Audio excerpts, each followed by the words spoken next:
Chicken টিক্কা chicken টিক্কা বলো chicken কাবাব বলো আজকাল ভীষণ ফেমাস। আর কম বেশি সবাই এই ধরনের খাবার খুব পছন্দ করছে। আর একটা কথা সাথে বলতেই হয় যে এই ধরনের খাবারের নাম আসলেই কিন্তু আগে আমরা মনে করি রেস্টুরেন্টে গিয়ে খেতে হবে, কারণ ঘরে বানানো বোধ একটু সমস্যার হবে বা প্রচুর সময় লাগবে, কিছু তো একটা হবেই। কিন্তু না, এইটুকুনি বলতে পারি তোমরা কাজের ফাঁকেই মাঝে সাঝে এই ধরনের খাবার ঘরে ট্রাই করতে পারো। এত সুন্দর, সহজ, আর দেখতেই পাচ্ছ কত ইয়াম্মি। আর না বললেই নয়, এই ধরনের খাবার ঘরে হয়তো খুব জোর হলে 1 ঘন্টার মধ্যে রেডি হয়ে যেতে পারে। যেহেতু ম্যারিনেট করতে একটু টাইম লাগবে তাই আমি বললাম। আর ম্যারিনেট করার টাইমটা যদি তুমি ছেড়ে দাও, 1/2 ঘন্টার মধ্যে রেডি হয়ে যাবে। তো চলো একটু প্রসিডিওরটা আমি সহজ করে বলে দিই। প্রথমে আমি বোনলেস চিকেনকে ডুমু ডুমু করে কেটে ওর মধ্যে নুন, লঙ্কার গুঁড়ো, ভিনিগার আর ঘি মাখিয়ে রেখে দিয়েছি। এবার আমি এই চিকেন টিক্কায় ব্যবহার করব ক্যাপসিকাম, টমেটো, পেঁয়াজ। তোমরা চাইলে red bell pepper, yellow bell pepper এগুলো ইউজ করতে পারো। আমার ঘরে ছিল না তাই আমি ব্যবহার করছি না। আর এইগুলো তুমি ডুমু ডুমু করে কাটতে হবে। আর ভেতরের এই সাদা অংশগুলো থাকবে না ক্যাপসিকামের মধ্যে। এক্স্যাক্টলি সেম প্রসিডিওরে টমেটোও কাটতে হবে। আর টমেটোমের মধ্যেও টমেটোমের দানাগুলো থাকবে না। আর তোমরা যদি এখানে টমেটোমের বদলে রেড বেল পেপার ইউজ করো, সেম সামনের অংশ থাকবে না। কিন্তু হ্যাঁ, একটা কথা বলতেই হয়, রেস্টুরেন্টেও কিন্তু এই ক্যাপসিকাম আর পেঁয়াজ এইসবই ব্যবহার করে, সবসময় কিন্তু red bell pepper, yellow bell pepper ব্যবহার করে না। তাই তোমরা ঘরেও ব্যবহার না করলেও পারো, আমিও আজকে করছি না। আর এই দেখো, এবার পেঁয়াজটা মাঝখান থেকে 4 টুকরো করে নিয়ে পুরো পেঁয়াজটাকে একটা একটা করে আমি খোসাটা ছাড়িয়ে নিচ্ছি, পার্টগুলো আর কি। এবার সমস্ত সবজিগুলোকে আমি ম্যারিনেট করে রাখা চিকেনের মধ্যে দিয়ে এর মধ্যে একটু পরিমাণ মতন আরেকটু নুন দিয়ে দিয়েছি, লঙ্কার গুঁড়ো, জিরে গুঁড়ো, ধনে গুঁড়ো আর টক দই। আর এর সাথে ঘরে বানানো তন্দুরি মশলা, এটা অপশনাল, তোমরা চাইলে বাজার দিয়েও কিনতে পারো। আর তার সাথে সোয়া সস আর টমেটো কেচাপ। এটা দিয়ে ভালো করে হাত দিয়ে একটু মাখিয়ে নিতে হবে। আর হ্যাঁ, এইটা মাখানোর সময় তোমাকে 1/2 ঘন্টা রেস্ট দিতে হবে। আর এটা তখন আমি ম্যারিনেট করে রেখে এবার চলো একটু পুদিনা পাতা তুলে নিই। গাছটা গরমের জন্য একটু শুকিয়ে গেছে, বাট হ্যাঁ, পাতাগুলো এখনও আছে। আর দেখো, কাবাবের সাথে টমেটো সস অতটা ভালো লাগে না যতটা ভালো লাগবে এই পুদিনার চাটনিটা।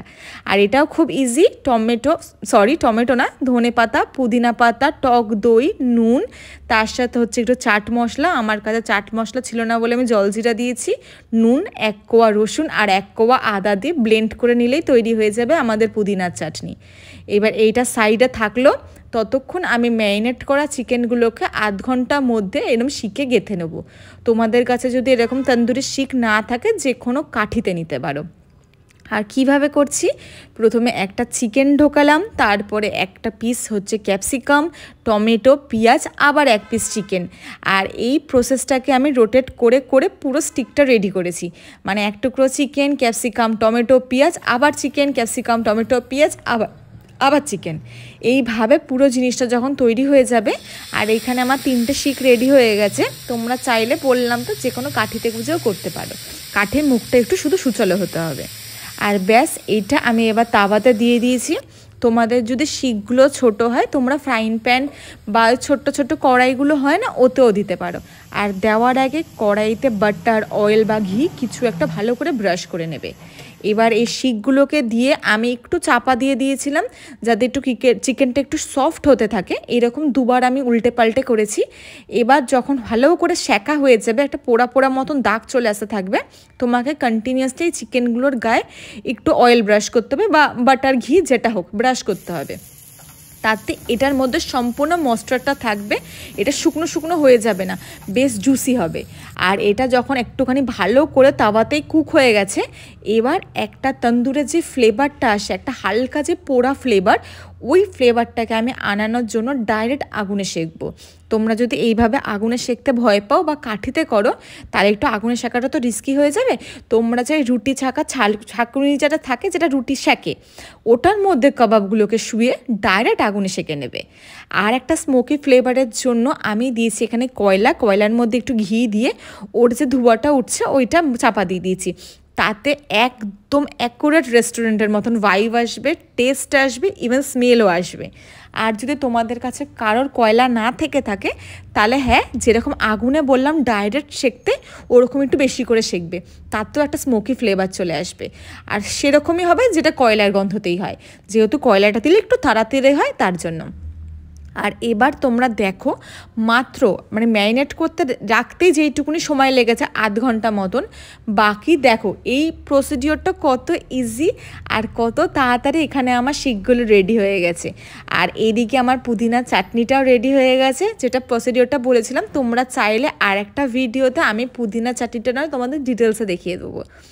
আর এরম রিং রিং করে কি পেঁয়াজ কেটে নিয়েছি, এটা মানে সব রেস্টুরেন্টেই কম বেশি এরমভাবেই দেয়, তো পুরো ভাইবটা আসবে। কারণ খাবার দেখার ওপরে অনেকটা ভ্যারি করে, বাচ্চারাও দেখতে পছন্দ করে বা কোনো গেস্ট আসলো তারাও পছন্দ করে। আর হ্যাঁ, তোমরা ভাবো এটা সকালে বানালে একটু পরে খেতে চাইছো, তাহলে তোমরা এটা রেখে দেবে, যখন খাবে একটু ডাইরেক্ট আগুনে সেঁকে নেবে, খুব সুন্দর জুসি হবে। আর পুদিনা চাটনিতে ডিপ করে এক টুকরো পেঁয়াজ, এত সুন্দর খেতে হবে আমি তোমাদের কি বলবো। আর চিকেনটা ভাববে না যে নরম হয়নি বা কিছু, তোমরা জাস্ট দেখো ভেতরটা কত সুন্দর জুসি, একদম মস্টার, মানে হেভি খেতে হয়েছিল। আর এখন পুরো প্লেটিং আমার রেডি, আর তোমরা দেখতেই পাচ্ছ, আশা করছি তোমাদের ভীষণ ভালো লাগবে।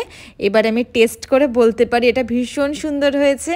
আর এরকম নিত্য নতুন রেসিপি দেখতে চাইলে আমার চ্যানেলটাকে সাবস্ক্রাইব করে দিও। সবাই ভালো থেকো, সুস্থ থেকো।